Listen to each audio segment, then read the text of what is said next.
All right, so we're here with the woman of the hour, pastor-elect. After this, once this will be seen, you'll be full-fledged Official, pastor I guess. officially. Yeah. If it all goes well. Yeah, That's true. You could still vote that me chance out, that I guess. often. Yeah, is there going to be is it like a wedding where it's like, if anyone has anything to say, speak now? Yeah, the way it's going to be read, if nobody applauds, I guess we'll have to really have some big conversation. Yeah. Right. Yeah. But that whole moment. We foresee once this is out, everything will be great. So I just thought it'd be great to sit down with you and get a little bit of that story that I know is so awesome and such a testament to God's faithfulness and also to your life spent in ministry. So give us kind of a backdrop of you as far as, where you're from and kind of when did that start for you? What was church life like and kind of that kickoff into ministry for you? I come from a really small town in Oklahoma, so I grew up in a life of ministry. My grandmother, pastor, my mother was Sunday school teacher and youth director and all things, children's choir, all kinds of things. And my aunt played piano and led worship, and my dad was also played worship. So not only did I grow up in ministry, but also just a strong women in the faith. Mm-hmm. So that was super impactful for me as a kid. I did not know that everyone didn't have to go to church the same amount as we did, because every time the doors were open, we were in church. And so it wasn't until later in life, and kids were doing all kinds of things, and we were always busy. So I discovered, but I loved that. And at a really, really early age, found my love for Jesus. By the time I was 6 years old, I knew I wanted to I knew what it meant to truly accept Jesus and have him into my life and my heart and wanting to serve him. So had a really neat encounter at youth camp at 6 years old, where just flooded with the Holy Spirit and the presence of God, and just so much that my camp counselors had to take me back to my dorm room. It was just a really sweet moment, but in that moment, just really recognizing how much that I loved him and wanted to follow him.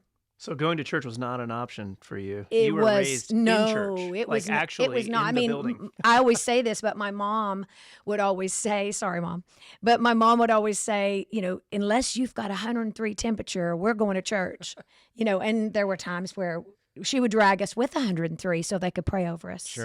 So, that was a real thing. So church was definitely not Yeah. optional, but growing up in that, it shaped who I was. And even with my grandma, we had to drive from Altus, Oklahoma to a little town called Mangum where our church was. So we drove that every weekend and kind of stayed over there the entire weekend. And so just walking in on a Sunday afternoon, you're wandering around the town. It was just a real small little town. And so I would go to my grandma's house for a while and go to the church, and walking in on her even every single Sunday on her face, praying. So those things that really helped shape me as a little girl. And was it something that, I guess at that age, you don't know where anything's going? Obviously, music was kind of central to that. Would you say that was kind of that driving force of how you thought, this is what I'm supposed to be doing? Even though my aunt was in worship and my dad was in worship, and I did children's choirs and things like that, it hadn't quite kicked in yet. Like the whole just idea of worship ministry. I just knew my family was in ministry, and I was there along for the ride. My dad and my aunt traveled a lot, so we always went along with them. So I knew I loved that, but it wasn't until later where I really knew that ministry was what I wanted to do my whole life, music ministry specifically. Okay. But we have pictures of you with microphones in your hand. Well, because again, with my aunt and my dad and that music ministry. So we did it, we sang, but I went at the age of somewhere in middle school, probably 10, 12 years old. I went through a really dark period. I was really an extremely insecure little girl, and I faced some pretty dark things. I had experienced emotional abuse from an uncle, some physical abuse from a cousin, and those things on top of the insecurity that I already experienced, being in the light too, in ministry and traveling, there's a whole element of that where eyes are on you. And so all of that really led me to this pretty dark place where I became suicidal. And so at 15 years old, I had this experience, another experience with Jesus that was just unbelievable. I won't go into details, but again, was having suicidal thoughts, and my whole bedroom was purple. So I remember very specifically because I had purple carpet, so I was down on my face crying out to God on this purple carpet, and just this love came over me as I was contemplating my life, how much God loved me, how much my family loved me, just a reminder of that, on top of, I have plans for you. I have a calling on your life. And in that moment, just experiencing such love and acceptance from God, I knew then that was really the pivotal moment, I think, for me, when I knew I wanted to spend the rest of my life in ministry. And I hadn't even really started singing yet, not solos or anything. And so shortly after that, my dad asked me to sing a duet with him. And from there, it kind of Wasn't grew. that the moment, though, where you had kind of fleeced God and said, God, if you'll give me something? I did fleece God because I was feeling so isolated and alone and depressed, and just, like I said, in just a really poor mental state. And so in that moment, I said, God, if you'll give me something that's my very own, that I can serve you with, I will use it for you for the rest of my life. And I didn't know what I was saying at the time. I just knew in that moment I wanted something that I could serve him with that was my very own. And instead of always being wrapped up in the family, everything was about the family and the other ministry things, my dad, my aunt, those things. So little did I know, that that's what God was going to give me. And at that point, every decision I made, because whatever got a hold of me in that moment, it really changed my outlook on how I looked about everything. I mean, everything from the guys I dated, to the college I went to the places I moved to, the churches that I attended, everything was with that in mind, that purpose and that calling in mind. So all the decisions that I made. So you transitioned from small town of Mangum. 50 people in my grandma's church. Wow. About 50 people. So you went to school in Kansas. Went to a Christian college in Kansas. And then got you my associate's degree. And master's commission and landed at Evangel Cathedral in Spartanburg. A master's commission in Spartanburg. There was South Carolina. a ministry program there where you would go and give a whole year of your life, and called Master's Commission, and then it was followed by Bible College. And so I did that. That was in Spartanburg, South Carolina. And I went from my grandma's church of 50 people to the church at Evangel Cathedral was about 2,500 people. Wow. That was a big jump. That was a huge, it was a huge gold building on the side of the interstate. So when I pulled up, it's still there, yeah. When I pulled up, it was like, what is happening? It was a lot. But then there's this funny story that nobody really knows about because your voice was so big and so soulful. Right. Is that a good way to say that? That Evangel didn't know what to do with you. Right. And they were a part of an organization of churches, and so they called the connection down in Central Florida at City of Life is what the church is called now, but Heartland Worship Center at the time. And they said, we have this girl... she's a wonderful singer. They basically said, we don't know what to do with her. We don't know what to do with her. The pastor said, we don't know what to do with her, but we think she would fit in at your church. But she's got something. She's got something, They're just not here. She's little, but not she's here. big. She's got a huge voice for somebody that's so little. Yeah. And so they basically just sent you south. Mm-hmm. Well, I was there. And what happened next? So I was in Spartanburg, South Carolina, working in music ministry and youth ministry for 4 years. So I finished the program there, the Master's Commission, did some Bible college, and then was kind of, praying about my next steps. And then when I went to Florida, that was a whole nother thing. Scott was one of the, do I tell the story or should I? The very first person you met. Yeah, you have to tell it. So I have to tell it. This changed your life forever. Definitely did. But for better or for worse. That's it, for better or for we're worse. Not sure. Yeah, richer or poor. But when I pulled up I didn't even have a vehicle. First of all, that's a whole nother story. I took a train because it was the only thing I could afford to get to Florida. And so then, Yeah, they didn't pay for you to get there. no, Yeah, that's right. no. And so, I just knew it was where I was supposed to go. And so, in pulling up, somebody had picked me up from this place was called the Harbor House, and it was a home for troubled teens, and that's where I was going to be staying and living and helping out on the girls' side. Well, when I pulled up, Scott, along with a couple of others, were out playing basketball. Skateboarding. I thought you were basketball. Yeah, okay, so you were skateboarding. Yeah. I don't remember the sport because you had these. I immediately made your knees weak. Paint this picture So for I gotta us. paint What are we the looking picture. at here? I gotta paint the picture a little bit because it truly is priceless.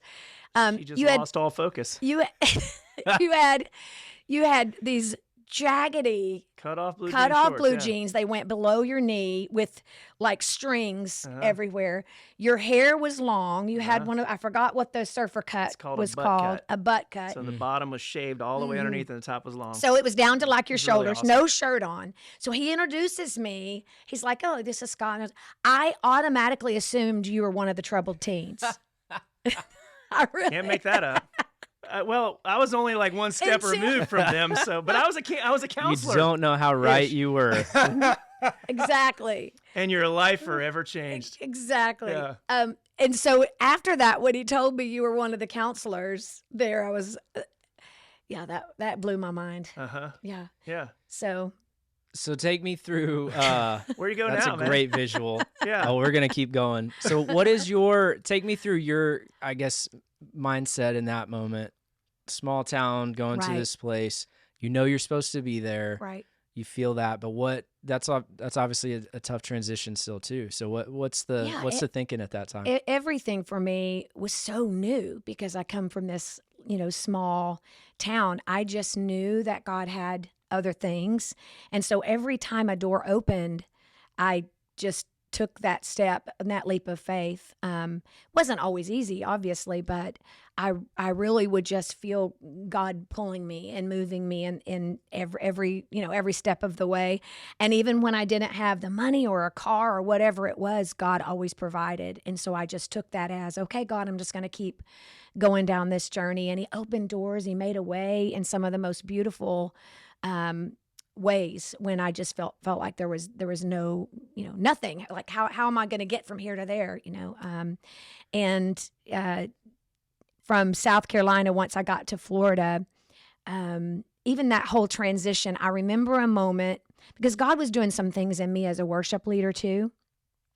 One of the reasons I moved, that they said, we've got this church for you that you might fit in better, was because of the things that God was doing in me as a worship leader, in my heart. And just at the time, worship was starting to be more free flowing and people were kind of singing out into it. And I would hear those things and I would hear God speak to me about some of those things. And so I would go to the director of worship and say, hey, I'm hearing this. Can I sing this? And they're like, oh, we don't know about that. Let's hold off on that. And so with God doing all these things in me and me not being able to do that.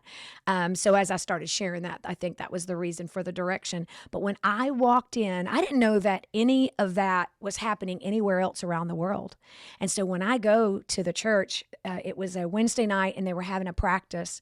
And I had been invited to the practice, and it was the choir and the worship team. And I walked in the back door, and they were in a moment where they were praying, and they were just singing.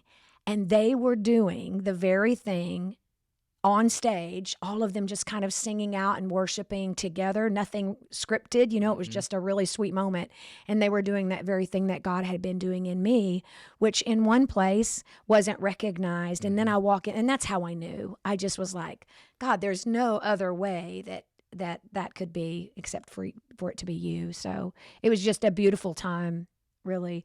And that was going from youth ministry, just pouring our heart and soul into. I stepped right into youth ministry. I'd already been doing that in South Carolina anyway, so it felt like a natural transition. But now also on the worship team there at that church. Yeah. So you got a chance to share, Scott, first impressions, the meeting of her, and I guess, how did you guys end up going This is a from, dangerous story because And I don't know if you have enough time on your cameras because she and I were best friends for a year, 2 years before we ever started dating. at least a year and a half. We were both broke as a joke. I lived in the Harbor House because I couldn't afford to live on my own. So I was a counselor, but then I also had to work another job. So they gave me a break on the thing. You did the same thing. You lived on the girl's side, I lived on the guy's side. So our first interaction, you can clean it up, but when she saw me, she's like, I'm never dating anyone with red hair. Like that was on her list. Her list of 5, no redheads. You know how girls make a list of like, well, you may not know. I don't, but I've heard. Yeah. There's this, you have this like, God, someday I would like to have this. And I would like, well, I had a God, I'd like to have this and this and this. But what I don't want is somebody with red hair. So is it a butt cut and right. red I think hair? the butt cut changed it all though. Okay. That made it okay. That made the red hair okay, I guess. But here's the funny thing. When we were both broke, so we shared, I didn't have a car, you didn't have a car. We shared the car that the place owned. And I worked at the Hilton at Disney World. She was applying for a job at Disney World, and we would drive to work from St. Cloud, Florida to Disney. And so the first day we get in the car and we start driving, and we get in the car and she starts talking. She never stopped. Like, she just kept going. And so I pulled over to get gas. I get out of the car, shut the door. I'm pumping gas. She's still talking. And I'm thinking, there's no way. Because I think at that age, you're always thinking, could this be the one? Might that not be the one? And I'm like, there's no way that I could ever survive. Is it fair? I got back in the car and you never broke. I mean, you just kept going right into the conversation. So we were good friends before we ever dated. Yeah. Right? Because both had already decided this ain't it. This is definitely not. Yeah. So we're just best friends, cruising through life, doing ministry, doing youth ministry together, and have those difficult things, sharing those things, having deep conversations. In the middle of we'd be in the kitchen, just kind of chatting and about life and God and what He was doing in our lives. And when I had a girlfriend that fell apart, she was there for me. When she had a boyfriend that fell apart, so we were like best friends. At some point, it got weird. Yeah, well, because I think when you look around and you realize that with all the people that were in our lives at the time, and there's just not that commonality or that ministry mindedness. Scott and I had that one thing the same in how we wanted to be represented, the integrity piece of things, but also people and how we loved people. And we knew that, you look over and you see your best friend and you're going the same direction in life and in ministry. And you just realize, I don't want to do life alone. And we're going the same way. So this just makes sense. So then the feelings, of course, came after that. Started dating, got married. Yeah. And the pastor at the time, they needed somebody to take over youth ministry. And they ordained us. Now it's funny because they ordained us like on a Sunday night, quick drop, go, ordained us. But I've got to say, this is so important. For those first 10 years of our married life, it wasn't Pastor Scott and his wife Tammy. It was Tammy and whoever her husband is. The only reason I was ordained is because of her ability to sing and lead worship. And I was a guy that was with her. Yeah. You were Tammy's husband. Well, I was the director of buildings and grounds. I cleaned toilets. I think that guy's with her. I think that's Tammy's. Yeah. What's that? Yeah. Husband. Yeah. The redhead, because she would never marry a redhead. Well, if you ask Jim Bell, that's the reason you're here still. Still. Yeah. I mean, let's be honest. That's right. Because your ministry, your ability. Well, you were the first to invited to sing at Community Life before I ever even attended the church. That's funny. Yeah. So it's still the same. No, it's not the same. Tammy and her husband, Scott. Pastor Tammy, elect. And her husband, Scott. Yeah. Okay, so you guys are down there. I know now married and working in ministry together. What was that like there, ministry life there for you? And then what eventually brought you guys up here? So Tammy's role is we were both pastors, probably pastors that our roles as pastors were youth ministry, worship ministry. But my predominant role outside of youth ministry was buildings and grounds. I mean, I took care of the schools, took care of all of whenever something broke, I was in a tree or in something. And but that ordination, different churches handle ordinations differently. there was not really a conversation about qualifications or things. It was, if you're going to sit in a director role over a ministry, for the church's purposes, ordination was important because they wanted you to be recognized in the church as youth, or as pastors that were in youth, or pastors for music ministry. So I would tell you, for myself, and you had more ministry in your life, but for myself, that's kind of where my pastoral training started. I would not have told you I was equipped for that at that time. But I could do youth ministry, and we were learning alongside each other. Yeah, and the important thing is that we both knew we were called to ministry. That's why we were both there working with youth ministry. And but at the time, I definitely would say we didn't understand the full extent of that, or especially when it came to pastoral ministry. Yeah. But that's when we really felt the weight of it. And we I did. know for myself, and I would say for yourself, your heart, your focus, your understanding of carrying that mantle, and how you raise up and you prepare people for, what Ephesians talks about, acts of service. So our role becomes empowering people in the church to go live into their God-given calling equipping, and duty. Equipping the saints. So it's vocational ministry for that purpose. Right. Yeah. Yeah, and it began there. Our heart for the youth. I love mentoring and pouring in and to the youth and helping them see their potential, but just that awkwardness of being young and wanting to follow God and not knowing the how. And so I know I had already walked through so much of that, and God was still using that in my life. So it just felt natural for me to do that. But that's where I fell in love with truly being a pastor and walking alongside of people, through all kinds of family and hurt and pain, and even some of the stuff I'd experienced, and then helping them to find their place in the kingdom of God as well. So at that time, you're kind of growing into that as far as knowing this is what I'm called to do. Right. So what did God take you through as far as like pastoral ministry and worship? And I guess what were you learning at the time? I was definitely learning more about it being, because you sing and you worship and it's for God, but more focused on the growth aspect of people, that we're not just worshiping to connect people to Jesus through song, but that there's a deeper level that you're calling people to. And so with the youth, trying to help mentor them, that it can't just be about what it looks like on stage or about the singing, but about the walk that you're living when you get off that stage. Right. And so that's the piece that I felt like we were maybe in a different way. You don't want to say, everybody has a culture, every church has a culture, but just to try to say, hey, God's called us to live a way that is holy and pleasing to Him, and try to walk you through all of those aspects. Is that what you mean? Is that what you mean? Is that the kind of answer to the question? So one of the things that's been so different for me watching you over these years, and this is why I think our hearts have connected, is, you're supposed to live a life of worship.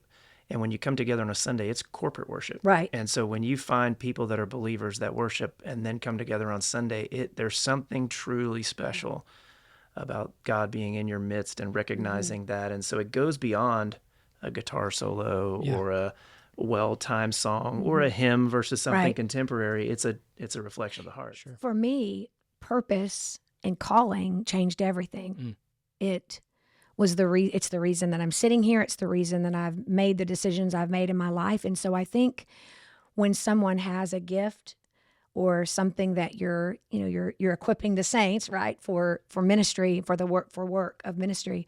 So when you're pouring into them and you're connecting them to Jesus in that way of their purpose and their calling, there's something that happens, because when you feel purpose and calling, it trumps maybe some of the other aspects of life, and it's easier to know that, man, I have a purpose. So all of these things that don't matter right now, or all of these things that are pulling on me and weighing on me, and the mess, so to speak, doesn't mean that the mess is not there. It's just easier to pinpoint that focus and that calling, and say that I'm going to grab a hold of that, and that's my connection to Jesus. And so it can help direct you in a life of service to Him.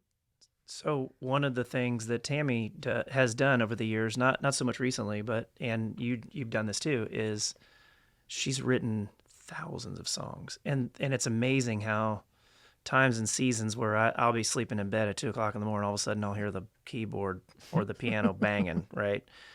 I know God is doing something, and it's so incredible how that'll show up on Sunday. It's a felt need that God is working through you, and so you become the voice that calls people too. And so we just finished the series on Habakkuk, who was vocational ministry priest with worship. And so the song we read in Habakkuk 3 is the outflow of his heart for what's going on in Israel. It's what I've seen you do throughout your entire life. And we have trunks, well, at least one giant trunk full of songs, half songs, whole songs, some produced, some just thoughts, trying to break those out. Yeah, I mean, and when God's put something on your heart, right? Music has such power to be able to connect people emotionally, and so when God gives you something that you know people need to hear, or maybe it's a word from the Lord, something that God is doing, whether that's in a congregation or in the world or in the community, I think it's easier when it comes through a song, a message like that, or to receive that. And instead of saying, thus says the Lord, you sing about it, and it can draw people in, and still has that same connection and that same power. Absolutely. Through music. Yeah. It's such a gift. It is a gift. Yeah. Yeah. So take me through, so you guys are there for how many years? And then I know at some point you thought, hey, we want to come here to start a church. We were there for 13 years. Yeah, 13 years pastoral ministry there, and then the kids, had the kids there, and there were challenges in the church, and we knew it was time. This is where I grew up and loved this community. Orlando and that area is a wonderful community to go visit and to live. I don't want to throw shade on anybody; it just wasn't our thing. So to come back here just really was incredible, and we came here to start a church. And every place we went to go invite people to our Bible study, they all said, "You should come to our church," right? And they were all talking about community life. They were, yeah. So it was a little harder for me to leave, I think, because I had made such connection, a family connection there, and I remember when we finally got to the place where we were trying to decide if this was what God really wanted or not. Scott's like, I already know, but you go pray and you go seek God, and I know He'll show you. And I'm not going unless you right. feel And you the said, same. we won't go if you don't feel the same. We're not going. I'm out of here. I'm out of here. You can stay. I'm going. No, and so that's what I did. And yes, I knew that was the right move for us to make. That. There comes a time. It's like we were mentored and trained and learned so much in 13 years of how to be pastors and how to pour into the lives of other people, the good and the bad, right? Yeah. And so it was time. It was time for us to branch out and for God to continue that growth in our lives. So what happens? You guys are here. I know you're getting the invites. You're having the Bible study, but end up at Community Life. I was walking with neighbors. My neighbor across the street, she knew that I sang, and they showed up on my doorstep one day and said, pretty much put me on the spot and said, "Hey, can you sing for us?" I'm standing at my front door, and I'm like, "Sure, I'll sing for you." And they were going walking, and I said, "How about we go walking?" And so I'm walking. I don't know how I did that, but walking and singing for them at the same time. And one of the ladies said, "Can I connect you to the worship director at Community Life?" Or at the time, I think it was Soundside. Community Life Center. Community Life Center, that's correct. And I was like, "Yeah, sure." And so I got a phone call not too long after to meet up with the worship director at the time. And so that I made the first connection, started singing on the worship team. And not long after that, I was hired as the hospitality director, serving coffee and donuts. Yes. And then the recreational director. And then director of ministries.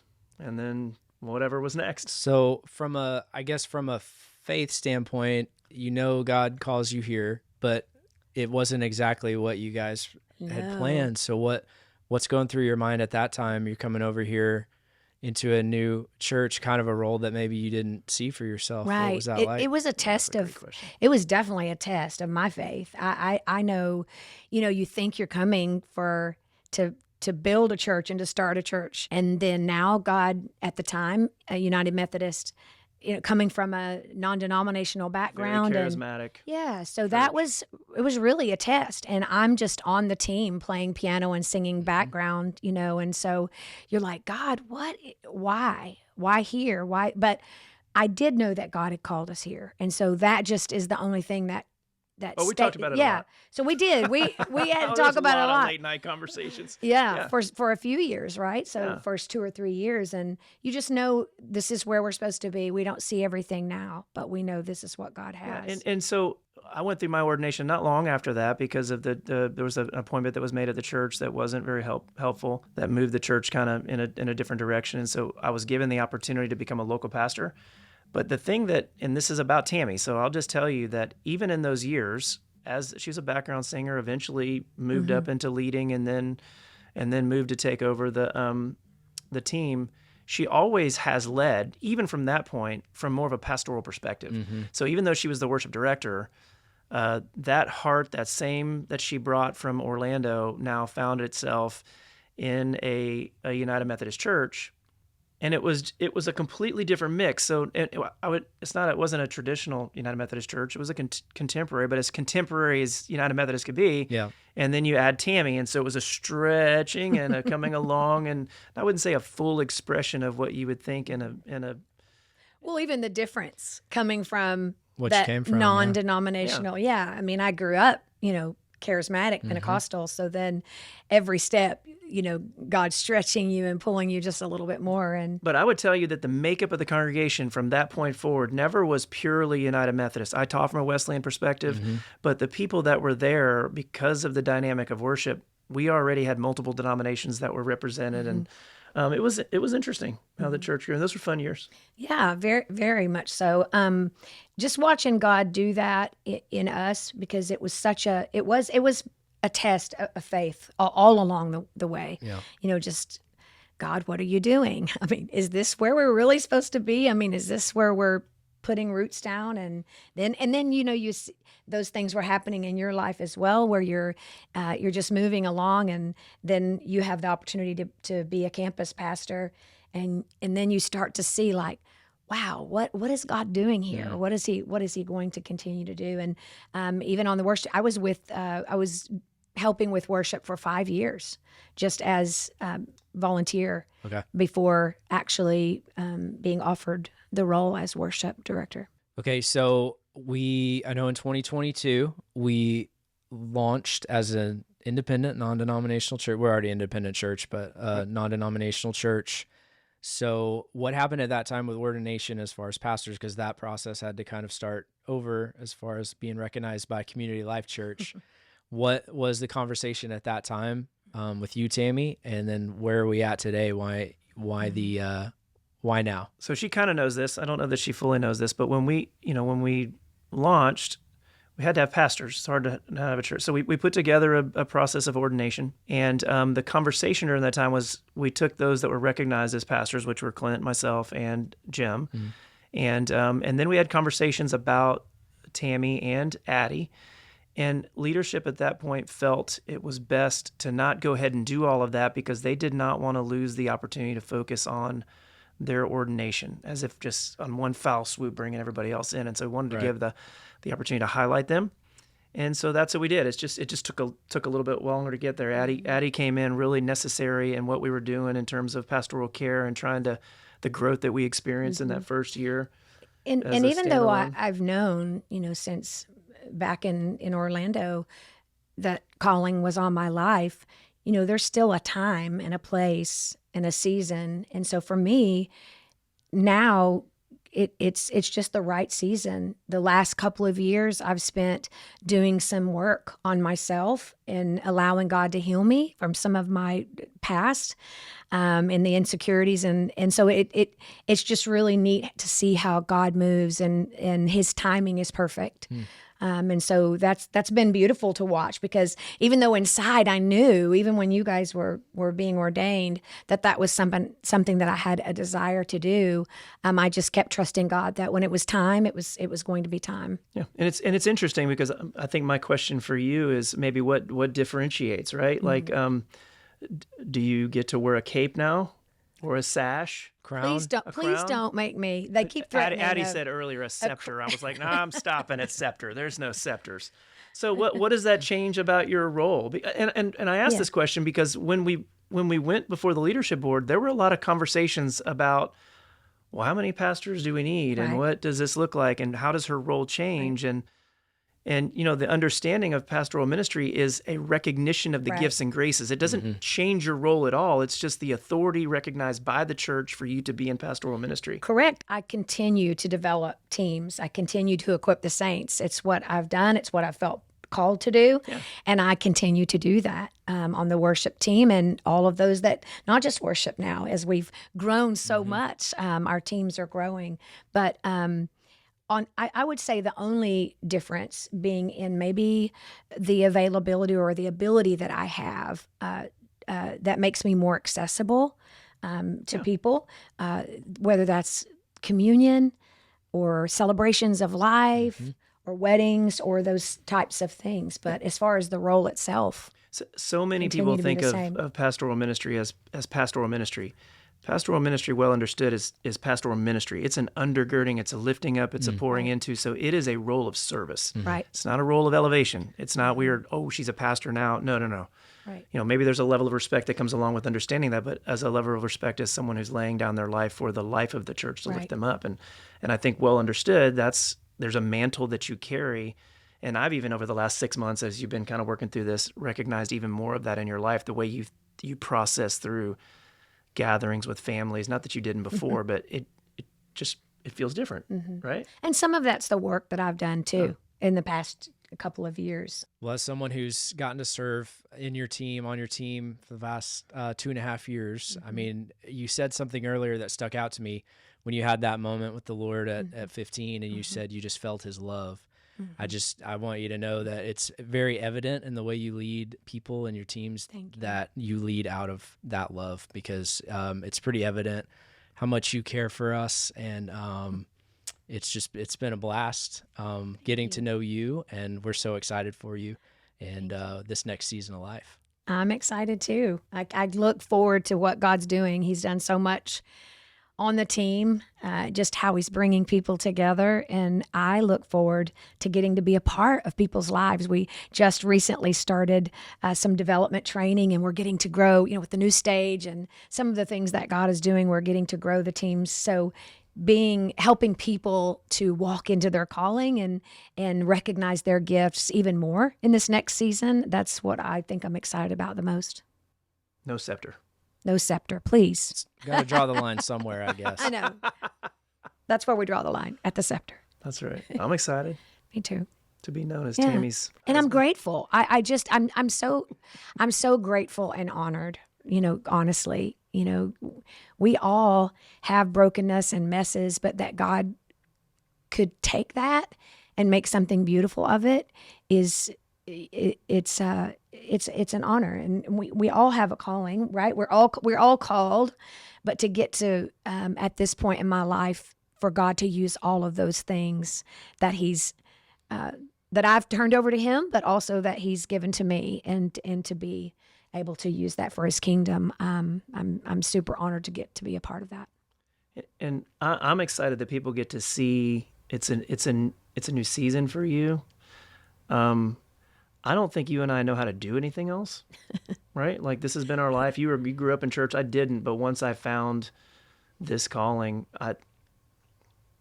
it's what I know we're called to do. When we wake up in the morning, this is our conversation. When we go to bed at night, this is our conversation. Yeah, even on dates where we have to actually... Most people talk about their children. We're talking about church. Right. And we'll say, okay, no ministry talk. Yeah. And then we inevitably, we always get there. But it's the beat of our heart. Yeah. We love this place, and we're doing everything we can to stand alongside and love and grow.